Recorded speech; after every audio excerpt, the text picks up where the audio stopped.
Hello, everyone. So today we have the Ajibola Bamidele here with us today to discuss a very important topic that has been on the mind of professionals, entrepreneurs, and the global workforce. I mean, if I do say so myself. And the topic we'll be discussing today is human capital for the global economy. Mr. Ajibola Bamidele, can you tell us what do you think about this topic before we go right into it?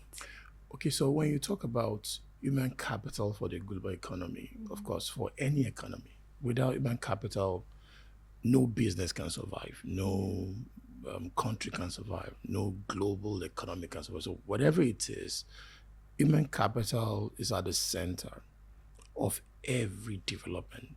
In fact, no matter how you have in your organization, if you have great vision, but you don't have the right people to drive it, you will still fail. And as there are new skills requirements in the global economy, what it does is that it's expiring old skills. So people that have built old skills before, and before now everybody talks about we don't have enough.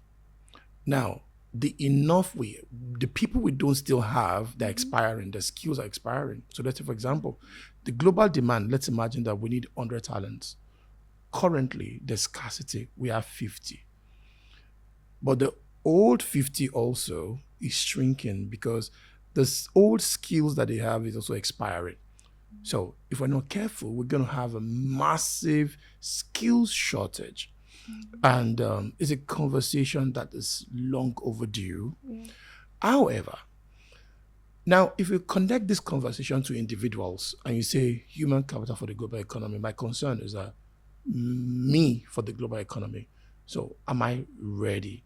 Because most times, each one of us are also part of the reasons why there's scarcity of human capital in the global economy. Because if you and I are also thinking of playing in the global economy and upskilling, getting the right skills that can make you thrive in the global economy, it means that when there's a need, there'll be scarcity because you and I are also not also ready. So we also contribute to the scarcity of human capital in the global economy through our readiness. So let me move on to the next. So Okay. in a world where talent can now be sourced from anywhere, Yeah. how can emerging economies like Africa strategically position their human capital to compete globally? Okay, so should I say, this is the best of days that you can ever work, or should I say, these are the good new days. I don't want to be talking about good old days because in those days you don't have anything to do if you don't travel out of the country. So the only way you can get a global job is only when you travel. Okay. But now there's so much of business done across the globe that you don't have to travel. The banking system, the payment system, everything is there. So you can earn money across the globe. So now, Africa, should I say, we're not at the forefront. Like one time I was studying about colleges and universities in America. We have about 5,000. Now, they're investing a lot in knowledge.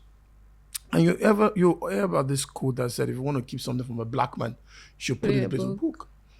Now, a black man doesn't like upskilling, and that's a problem. And that's why emerging countries and Africa, if we're not careful, and re-engineer our educational system, because you end up seeing somebody is doing computer science, and currently they're using Python, but you're learning Fortran. So you learn what is not needed in the world. So you're looking for what is education doing for emerging markets. So you see people still use old tools, old ways of doing things. If you go to government might even still be 30 years behind. They're still carrying files around. Now they say, no, we don't do automation. You have to bring the proposal down here. So when you see your proposal, you see stamp, stamp, stamp, stamp. So now, how will people that work in such system, how will they fit in to the global economy? So we need to start building the skills required. Without any skill, there's no future. We might just hear it. Like in those days, we say, there's this part in Yoruba that will say, Oju elori enu onikan. It means that You will see it, but you will not experience it because you don't experience it by prophesying. You build skills to play in those good economy. And we are behind in education. We are behind in so many things. So since if you learn a skill now, if you're a developer, you can get jobs anywhere in the world. It's a skill required everywhere. So what you need to start doing is start looking at the skills you are building. Is it required everywhere in the world? So you now start building those skills. So you don't start working on limiting yourself by what you studied. We've moved away from that. It's about the skills you can build. And that's why I tell people that the job security of the future is skill security. In fact, people, when they talk about, when they okay, let's imagine that people remember Ifunaya now. Ifunaya. In the global economy, it's not about your name, how sweet your name is. It's about the skills you are bringing to the table. What problems can you solve? So I'm thinking of the global economy. We start talking about, instead of calling your name, we say, data skills, Python. So your name will now be your skills you have. It's no longer be any other thing you can do. Or everybody wants job security, but that is skill security, and you must constantly upskill to stay relevant because the shelf life of those skills are expiring very, very fast. So the skill you build today expires fast again. You have to build another skill. So people that are not conditioned for continuous learning, they don't have growth mindset, might not be able to fit it. So for Africa to really be in the forefront, we must work out our education. We must work out our skill orientation. Everybody, every youth must start seeing themselves as come to play in the global economy. Is not about connection. It's about competence. It's about skills you have. And that will open doors for you. Great. So to stay relevant, to compete globally, you need to keep solving problems that the world needs, basically. Yes, you need to build skills that can solve problems that the world needs. Excellent. So what's your advice for individuals, organizations, and leaders to stay up to date so they don't get expired, basically? The first thing is to embrace the growth mindset and to know that the more you learn, there's more to learn, meaning there's a lot ahead of us. So for us to still competitive, you must know that the workplace is no longer going to guarantee your job security. Or what guarantees your job security is skill security. The more skills you have, the more you have abundant jobs looking for you all over the world. So that's what you should know. And also, we should I say, see technology as a partner. Like for me, I tell people that when you talk about AI taking your job, I said AI increases the speed of work. What I've seen about AI is that it's a partner. It's the greatest partner you can ever have because some things you do in 1 month, AI can make you do it in 5 days, in even 2 days, in 1 day. So what he has done is that we're going to see people that naturally what people achieve in 10 years, people will achieve it in 6 months. So it means that you have more time now to achieve a lot more. That means what your generation achieved in 70 years, you can achieve now in 10 years. That means you can live 210 years in 30 years. And that means increase your speed of achievement. So I feel we must see technology as a partner, as something you cannot do without, And we must also change our mindsets in organization from this traditional way of leading people to what we call the adaptive leadership. Traditional way of one person is the only one in the room that's smarter than everybody. Now, everybody is smart in their way. So I used to say this in my agile trainings, that one person can be smarter than some of us, but one person cannot be smarter than all of us. So if you put all our heads together, we do great things. So the only way that you can lead teams is collaborative leadership. Everybody must be involved. Everybody must be pushing for excellence. Everybody, it's no longer Oga at the top again. That mindset of only one person is smart in the room cannot help your company compete. And that's what you need to know. Okay, I'm glad you mentioned AI because I have a question on AI right here. So with AI reshaping jobs at unprecedented speed, what critical mindset shift must workers, leaders, and HR professionals make to stay relevant in the global economy? I feel I've answered that already.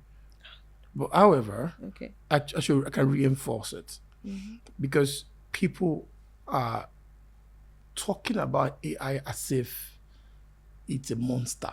It's like somebody's coming, a beast is coming to take my job. That's not the issue. Yeah. And the way we celebrate things that doesn't make sense. It's just like when somebody is saying computer will take my job. No, computer is meant to improve what you're doing. Anything you're doing, AI is a tool that's meant to help you become better, faster, get things achieved better. And so you need something like that to always come. Now, but I feel some people, before now, are actually doing the job AI should have been doing, not thinking. Let's say, for example, if you say someone that doesn't create anything, all you just do is to respond to messages with just maybe a pre-designed frame, and so somebody give you a text and say, for every customer that make inquiry, send this to them. So AI is going to take that person's job because now it's not the creator. So it's just sending. So now we have robotics, we have chatbots, so what's going to happen is that since you're meant to just send and respond, that's what you do. Then AI is going to take your job so they can do something else. So I feel that it's going to take a lot of, should I say, jobs that normally, like in those days, I remember 20 years ago, in my meetings, I have someone that all the person does is to take minutes of meetings and also make sure my meeting notes get it in a week. But now, AI can take your meeting notes and deliver it in 3 minutes. So that other guy can do it in 7, and he might be sleeping while even taking the minutes. So you see AI is more effective in those kind of roles. But AI cannot replace. I tell people that AI is your partner in thinking. When I use AI, it looks like I'm using it as a partner. So what do you think about this? But it is what you are thinking that it will give you. So if you're not thinking right, you get nonsense. Because AI can also supply some information that's not relevant to what you need. Because there's a data that the AI, you can, let's say, for example, ChatGPT. You just say, I want to go for an interview. My name is Kenneth. What should I say? AI will tell you what to say now. But you need to structure, this is who I am. This is the kind of values I have. Then you need to know, it's a partner. Yeah. So when you want to use AI, like just let it be, then people start knowing that you're not original because what you're going to say is not going to reflect who you are. So AI is a partner. It's not a competitor. It's not going to take anybody's job. It's meant to give you what I call speed. And that's what we need. Honestly, when anybody asks me what AI is about, I said, that's a monster giving speed that will make you achieve faster. You can bond different decades together because of the artificial intelligence. Yes. Thank you so much, Mr. Ajibola Bamidele. It's always a great time having this kind of conversations with you because you always know how to deliver and always how to hit the nail down on the ground, basically. So as we're wrapping up this thing, I just want to tell everyone that the global economy is meant to make us rich, better. It's a place whereby you can earn as much. It's just like you've been fetching water from a river before, and somebody's taking you to an ocean to fetch water. That's abundance. But guess what? You need to have the skill, the diving skill to fish in the deep seas. And so the same skill that you're using to fish, to do your fishing while you only have just a shallow river, is different now, but it's a place you have abundance. So let's be fanatical about building skills required, and I can tell you abundance will follow. Great. Thank you so much. Yeah, you're welcome. Seed Academy, your growth partner.